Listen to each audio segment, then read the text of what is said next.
Untuk nomor 19 sampai 21, asam sianat HOCN merupakan asam lemah dengan Ka 10⁻⁴ sebanyak 40 ml larutan asam sianat 0,01 m dititrasi dengan larutan NaOH 0,01 m. Perubahan pH diamati dengan pH meter. Setelah penambahan 20 ml larutan NaOH, campuran dalam labu titrasi diencerkan hingga volume 100 ml. 19 ditanyakan, setelah dititrasi dengan 10 ml NaOH, konsentrasi garam natrium sianat dalam larutan adalah, oke, berarti nomor 19 ini kita bikin reaksi ya.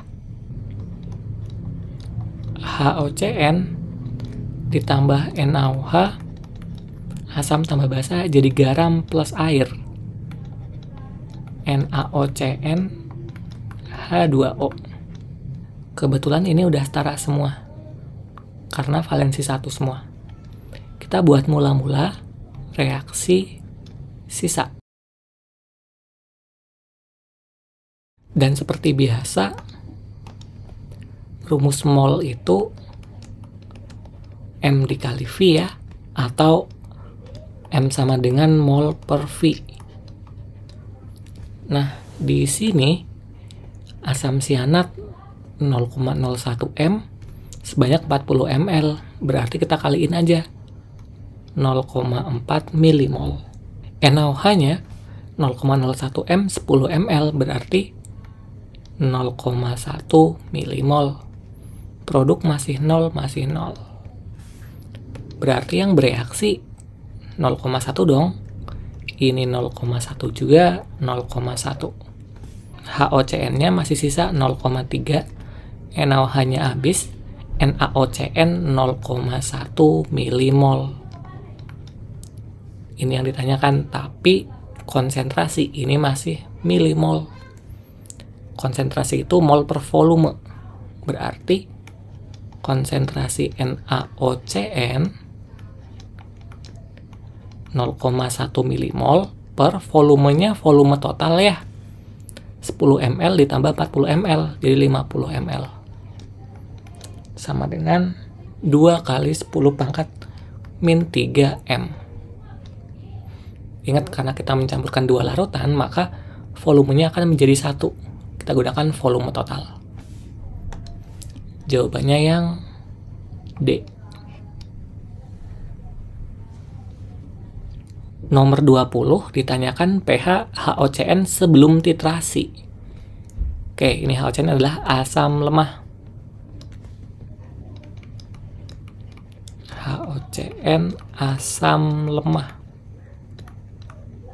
Rumus asam lemah, konsentrasi H+ sama dengan akar Ka dikali M. Ka 10⁻⁴ ini ya, molaritasnya sebelum titrasi HOCN sebanyak 0,01 m, atau gua tulis 10⁻². Nah, perhatikan 10⁻⁶ di akar jadi 10⁻⁻3. Berarti pH-nya 3. B jawabannya.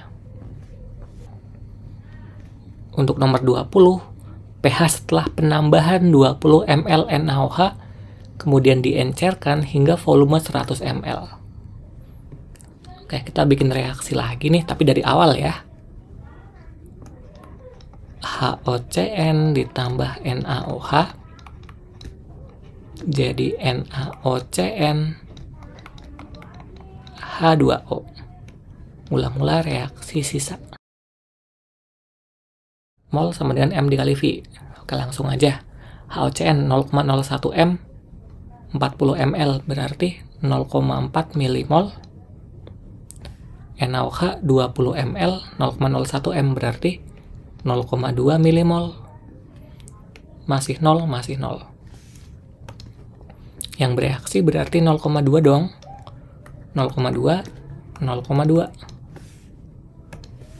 Sisanya HOCN masih ada 0,2 milimol, NaOH habis, NaOCN 0,2 milimol. Nah, kondisi kayak gini, apa nih hasilnya? Gua ingetin lagi nih, ketika asam dicampurkan dengan basa, ada 3 kemungkinan yang terjadi. Yang pertama, sama-sama habis. Nah, karena sama-sama habis, berarti kan yang tersisa tinggal garam aja nih. Maka, buat menghitung pH-nya, gunakan hidrolisis garam. Kemungkinan yang kedua, masih ada yang sisa tapi yang lemah. Berarti akan ada asam lemah atau basa lemah sisa dan ada garamnya. Gunakan rumus buffer atau larutan penyangga.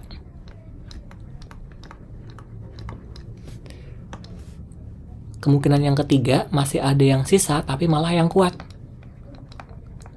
Di kondisi ini, gunakan rumus asam kuat atau basa kuat untuk menentukan pH-nya, tergantung larutan yang sisa. Kalau yang sisa basa kuat, gunakan basa kuat. Kalau yang sisa asam kuat, ya gunakan asam kuatnya. Oke, balik ke sini. Di sini ternyata yang sisa adalah HOCN. HOCN ini adalah asam lemah. Ada asam lemah sisa dan ada garamnya. Kita pakai buffer atau larutan penyangga.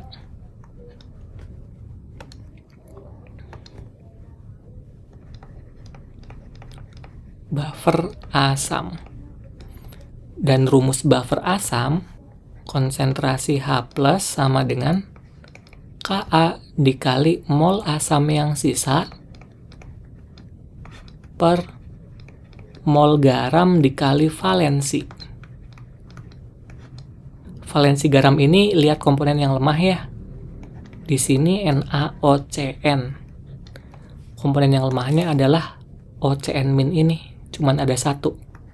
Maka valensinya 1. Oke, langsung kita hitung. Ka-nya 10⁻⁴. Mol asam lemah yang sisa ini 0,2. Mol garamnya 0,2. Valensi garamnya 1. Berarti H+-nya 10⁻⁴ juga.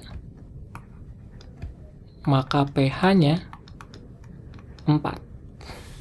Jadi jawabannya yang C. Oke. Ini sekaligus soal terakhir dari set UTBK 2019 yang gua punya ya. Setelah ini gua mau bahas soal-soal SIMAK UI, SBMPTN 2018, UTL UGM, Undip, dan lain-lain. Sampai jumpa.